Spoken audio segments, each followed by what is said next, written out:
nascemos do Espírito Santo no nosso interior. Recebemos a vida eterna. A vida Zoe. Esta é uma palavra grega que significa o mesmo tipo de vida de Deus. Essa nova vida em Cristo Jesus nos libertou da lei do pecado que leva à morte. Que maravilhoso é? Vida Zoe, a vida de Deus em nosso interior. Glória a Deus. Estou aqui a puxar isto para baixo. Essa vida interior que está em nós quer fluir por todas as áreas ou para todas as áreas da nossa vida. E também para outras pessoas. Essa vida.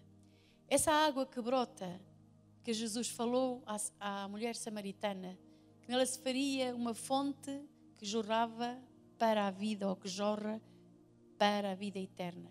Essa fonte de vida que está em nós, que quer jorrar cada dia para a vida eterna, não somente para nós, também quer fluir de nós para outras pessoas, para que elas também possam receber desta água viva, desta vida eterna que nós temos, e elas também possam ser salvas.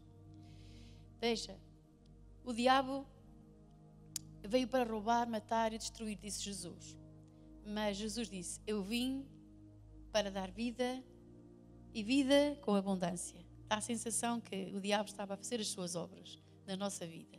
Mas, entretanto, Jesus apareceu e interrompeu a obra dele em nossa vida. Ele destruiu as obras do diabo em nossa vida. Nós temos uma nova vida. É verdade assim? Podem dizer comigo, glória a Deus. Os irmãos lá em casa também podem dizer glória a Deus. Então Jesus nos resgatou, nos libertou. Há uma vida nova que nós queremos, ou melhor, que queremos desfrutar e que Deus quer que nós desfrutemos. Vida e vida com abundância. Mas logo, é bom lembrar isto esta noite. Temos um inimigo. E sabe tudo o que ele quer? É entulhar a nossa vida. Colocar pedras lá dentro desse lugar, desse poço interior desse lugar, a fim que não possa fluir nada. E então, devemos lembrar-nos, há um inimigo não digo para vencer porque ele está derrotado, mas de alguma forma para derrubar ou destruir seus planos em relação à nossa vida, pela fé em Jesus, declarar que ele está derrotado. Graças a Deus que o Senhor Jesus entrou em nossa vida e, claro, para destruir as obras do diabo.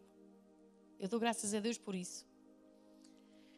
Algo que então que nós não podemos ignorar é que temos um inimigo que, como disse Jesus, ele é ladrão. Ele trabalha para entulhar nossa vida ou para bloqueá-la, para impedir que essa vida maravilhosa que nos foi dada, que está no nosso interior, irradie para todo o nosso ser. Então, uma maneira de vencer nossas batalhas é reagir de maneira oposta aos ataques do inimigo. Estão aqui nesta noite? Os que estão comigo e vocês aí, fiquem comigo. Por outras palavras, não reagir de forma que ele quer aos seus ataques. O inimigo vai lançar ataques e ele quer que reagimos a esses ataques da mesma forma com que ele, ou melhor, ele quer que nós reagimos de uma maneira negativa para que os seus objetivos sejam cumpridos. Mas nós não podemos reagir dessa forma.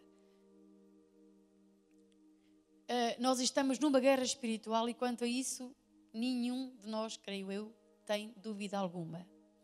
Em Efésios 6:12, é um versículo que nós conhecemos, a maior parte de nós, creio eu, e mostra-nos aqui que há um conflito, porque diz assim, porque não temos que lutar contra a carne e sangue, mas sim contra os principados, contra as potestades, contra os príncipes das trevas deste século, contra as hostes espirituais da maldade nos lugares celestiais. Portanto, o que diz aqui é que nós não temos que dizer assim, porque a nossa luta não é contra a carne e sangue.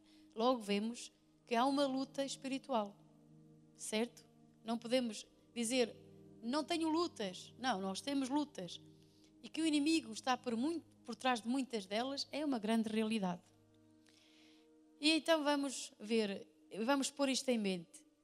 As circunstâncias adversas, os problemas, as pessoas, não são o problema. Assim, mas não, pastora, as minhas circunstâncias adversas são o problema. Mas nós temos que identificar quem é que está por trás dessas situações. Quem é que está por trás dessas pessoas? As pessoas te magoam, creio que sim, algumas magoam, algumas fazem de propósito, outras não.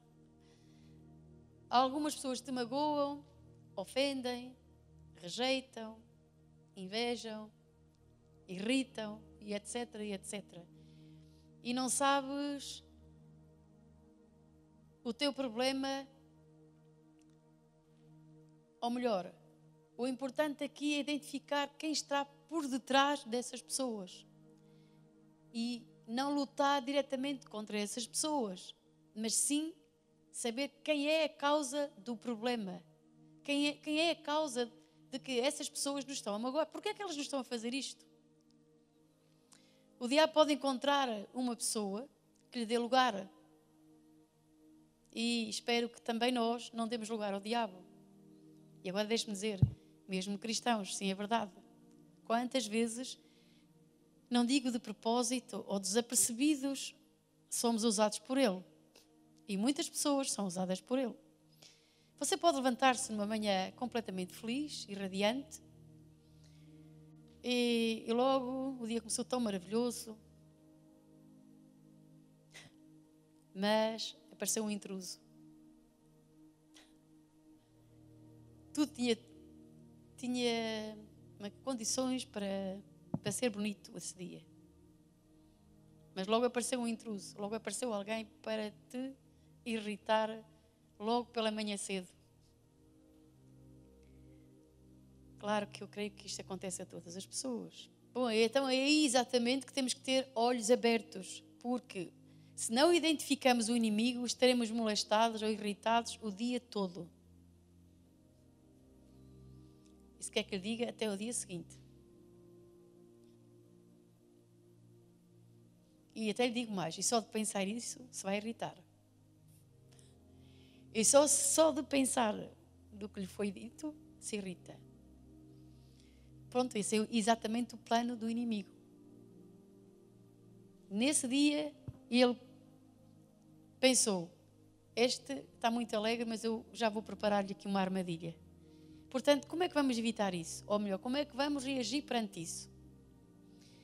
Se entendermos que quem está por detrás dessas situações e outras, e reagirmos de forma totalmente oposta e não permitirmos que o diabo nos controle através dessas circunstâncias ou dessas pessoas, seguiremos cheios de esperança, alegres e confiantes que o maior que está connosco, ou melhor, maior é aquele que está connosco do que aquele que está no mundo.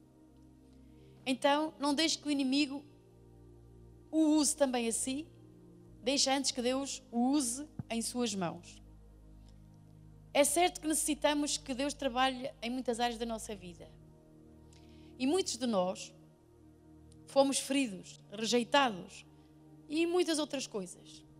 Mas não somos órfãos. Isto é importante lembrar, que o inimigo vai tentar pisar no mesmo. Vai tentar pôr a sua vida detestável e miserável, lembrando-lhe a cada dia do mal que lhe fizeram e disto e daquilo. Nós temos que tomar uma atitude positiva e dizer, acabou. Eu estou a escrever uma nova página na minha vida. E o passado e as coisas que me fizeram, eu sei quem tenho na minha vida. Hoje sou uma filha, um filho de Deus e, portanto, nasci para vencer e sou mais que vencedor. E não há nada que me venha controlar. Já lá vamos ver, quando essas pessoas nos irritam, o que devemos fazer. Já vamos mais à frente. E o que eu quero dizer também nesta noite é que nós não somos órfãos. Nós não estamos aqui nesta terra abandonados. Não nascemos de novo e depois Deus deixou-nos ali na esquina, sem querer saber de nós para nada. Não é verdade. Isso é o que o diabo quer procurar colocar na nossa mente, na nossa vida. E se ele de alguma forma tiver alguma espécie de vitória e nos conseguir convencer de tanta mentira, porque ele é um mentiroso, podemos realmente perder muitas coisas maravilhosas que o nosso Pai tinha preparado para nós. Nós temos que pôr o diabo, como se costuma dizer, a milhas da nossa vida. Não lhe permitir que ele nos governe, porque nós já saímos debaixo do seu governo. Ele não tem autoridade sobre a nossa vida. Quem tem autoridade somos nós, para colocar debaixo dos nossos pés. Amém? Então, como volto a dizer, temos o Espírito Santo de Deus, nós não somos órfãos, nós temos um Consolador, nós temos um amigo fiel e verdadeiro, que é o Espírito da verdade, que nos vai ensinar a verdade, que nos vai guiar pela verdade, na verdade, que nos vai lembrar das Escrituras. Além disso, também o Espírito Santo nos sara, nos liberta de todos os julgos que o inimigo procura trazer sobre as nossas vidas. Nós temos um amigo poderoso. Não devemos permanecer nesse lugar de feridas, nesse lugar irritados, de rejeição. Nós não somos rejeitados. Mesmo quando nos envergonharam e nos vexaram, ou qualquer coisa assim, lembre-se que Jesus pagou esse preço até por nós. Jesus pagou. Ele foi envergonhado por nós, para nós hoje podermos receber dupla honra. Ou seja, você que foi envergonhado, foi envexado, que foi posto à margem, lembre-se que Cristo, o seu Senhor e o seu Salvador, já pagou por isso tudo. Só tem agora que tomar pela fé, crer em seu coração, que você pode ser aquela pessoa maravilhosa, que você tem um destino e um propósito maravilhoso para a sua vida e que ninguém vai roubá-lo. E que o diabo não vai roubar esse destino nem esse propósito na sua vida. Que você toma essa decisão porque você tem um pai amoroso que o ama. Não importa o que lhe queiram fazer, você perdoa e caminha. Amém? Então não devemos permanecer aí. Devemos deixar todo o orgulho e simplesmente abrir nas áreas mais escuras ou até escondidas da nossa vida e permitir que o Espírito Santo trabalhe em nós. Sejamos sarados, livres, cheios de luz, pessoas alegres e felizes. Você e eu amamos a Jesus. Mas se estas coisas estiverem aqui na nossa vida, nós vamos sentir-nos infelizes. Não desfrutamos da vida. Não desfrutamos da vida Zoé, da vida nova que está em nós. Porque essas coisas vão entulhar-nos e o inimigo vai arranjar tanta mentira que vai nos frustrar, vai nos pôr pessoas frustradas e tristes e infelizes. E Deus quer que você seja feliz e desfrute da vida. Agora quero lhe dizer, mas pessoas infelizes tornam outras infelizes. Não esqueça isso.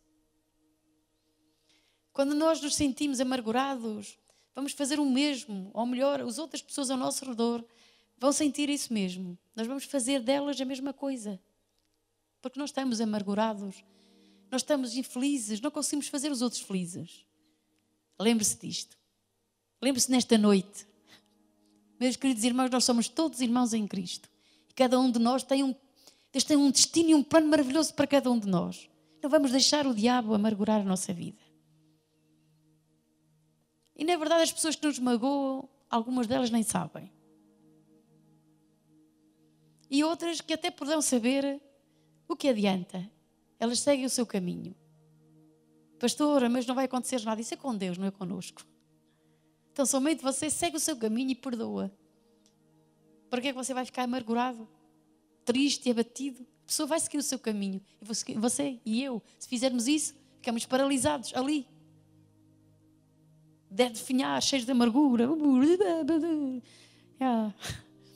Porquê é que só a mim me acontece isto? E reclamamos.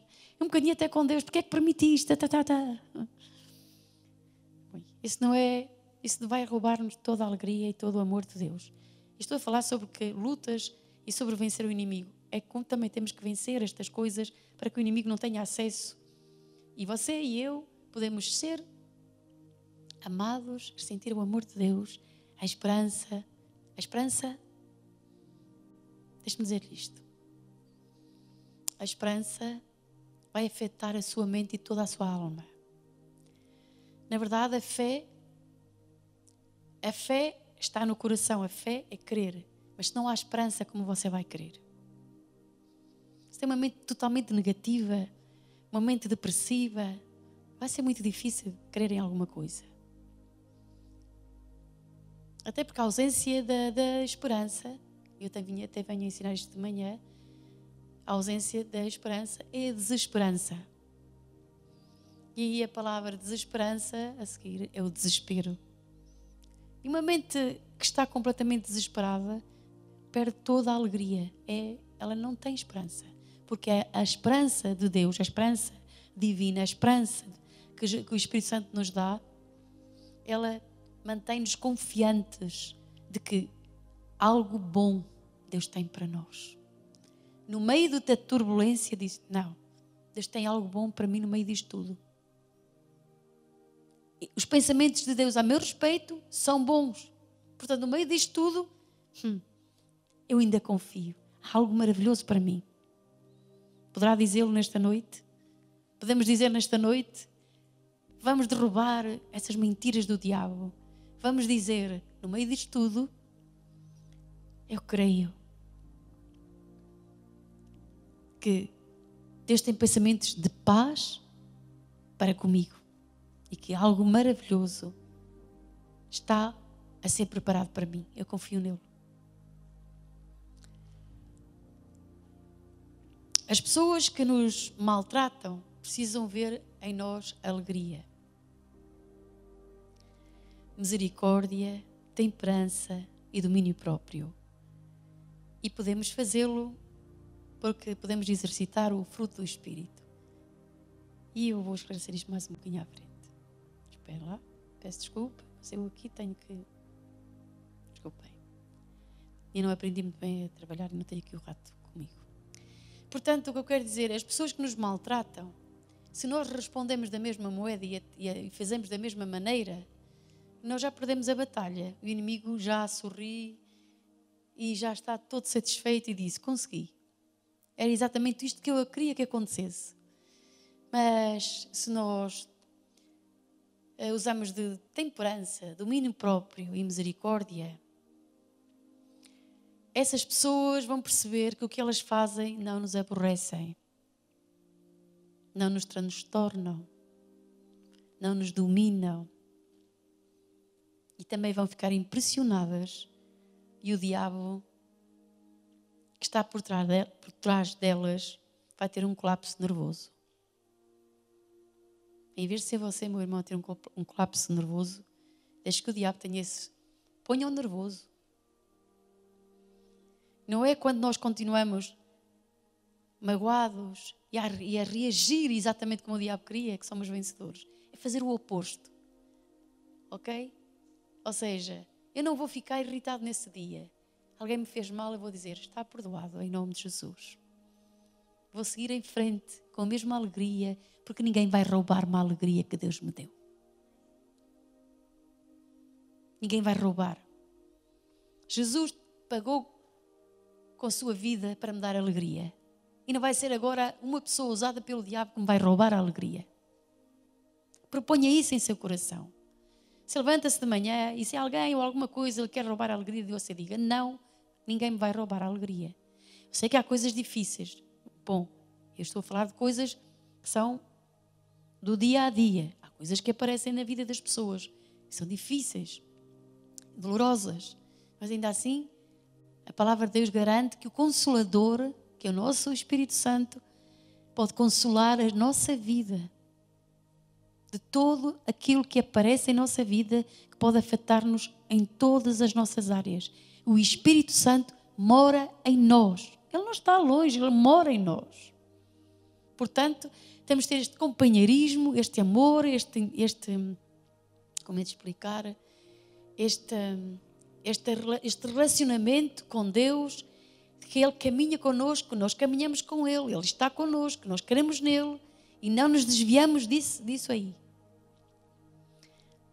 Portanto, Jesus identificou o inimigo. Vamos ver como? Numa situação da vida dele. Mateus 16, 21, 23. Eu, a semana passada, ensinei que Pedro teve uma revelação poderosa.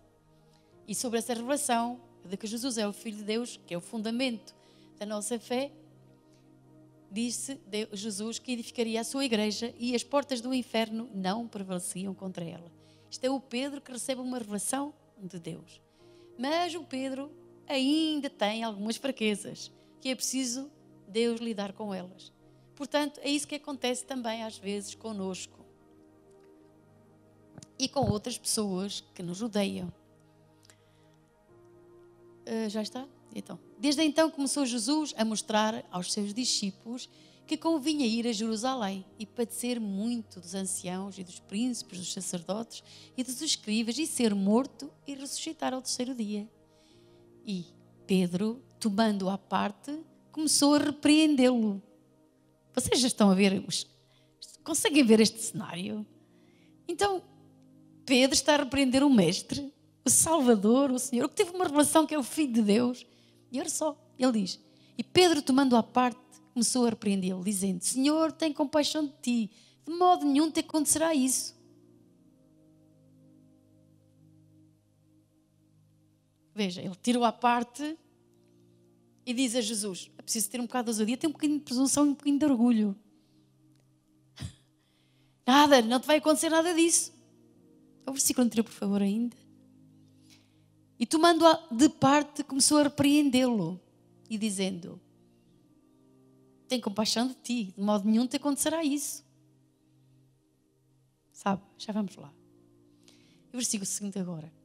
E ele, porém, voltando-se, disse a Pedro, foi assim que é, para trás de mim, Satanás, que me serves de escândalo, porque não compreendes as coisas que são de Deus, mas só as que são dos homens. Escute, Jesus repreendeu a Pedro, mas Jesus repreendeu a Satanás, que estava a usar Pedro. Agora note, e se Jesus tivesse ouvido a Pedro? E se Jesus tivesse dito, pô, tens razão, talvez é melhor eu não ir à cruz, pronto, vou safar-me dessa situação, tenho compaixão de ti. Mas sabe, o que é que você também ouve? O que é que anda a ouvir?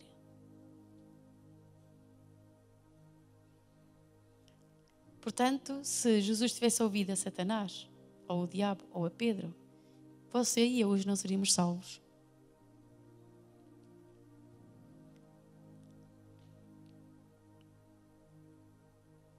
Deixa-me só aqui ver isto. O que eu quero também dizer nesta noite é que ele amava a Jesus, mas tinha fraquezas pelas quais o inimigo era capaz de trabalhar. Há coisas que Pedro tinha também era medo. Vemos que ele negou Jesus por causa disso. Portanto, o inimigo é capaz de trabalhar na vida das pessoas através das suas fraquezas.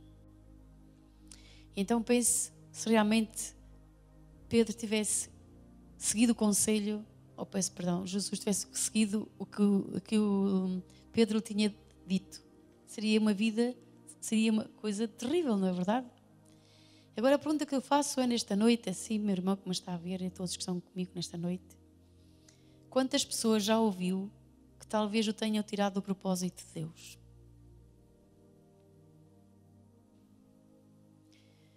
Não é que não possa ouvir as pessoas, mas primeiro deve ouvir Deus. E deve identificar que tipo de pessoas são essas. Veja o que diz 1 de Pedro 5,8.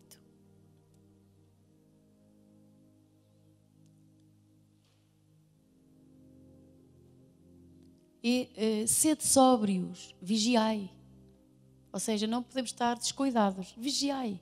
Porque o diabo, vosso adversário, anda em derredor, bramando como leão, buscando a quem possa tragar. Portanto, nós temos um inimigo e é um adversário. E ele anda rugindo como leão, que não é leão nenhum, mas ruge como um leão. O leão é Jesus, a tribo de Judá. Ele finge ser o leão, mas brama. Mas você e eu podemos tomar uma decisão. Tu a mim não me vais devorar. Você olha para este versículo e diz, anda em derredor, bramando como leão, buscando a quem possa tragar. Não serei eu. Sim, diga já que não é você. Porque às vezes é preciso dizer isso mesmo, que isso também é fé. Oi, anda em derredor à minha volta. Um dia deste ele vai abrir a boca. Vai tragar-me. Não. Proponha e diga, não, a mim ele não me vai tragar, porque maior é aquele que está em mim que aquele que está no mundo. Em Efésios 5:15, também é importante, para sermos vencedores, há aqui um caminho a percorrer, há aqui coisas que nós precisamos de ter em mente e de vencê-las e de reagir de uma forma correta.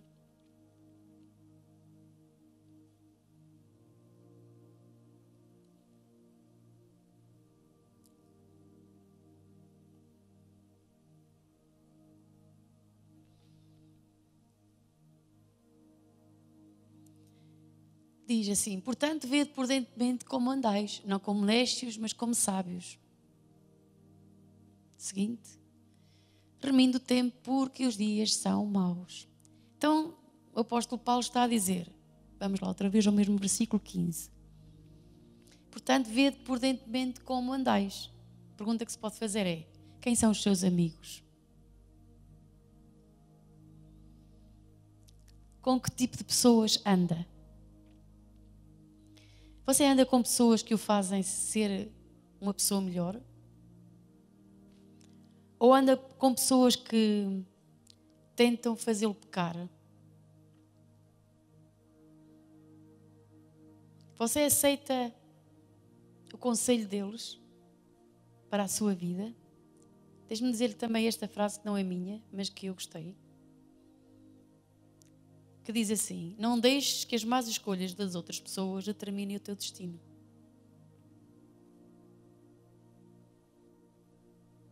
Porque as outras pessoas escolhem mal, tu não tens que seguir o mesmo caminho. Nem são elas que vão determinar o teu futuro.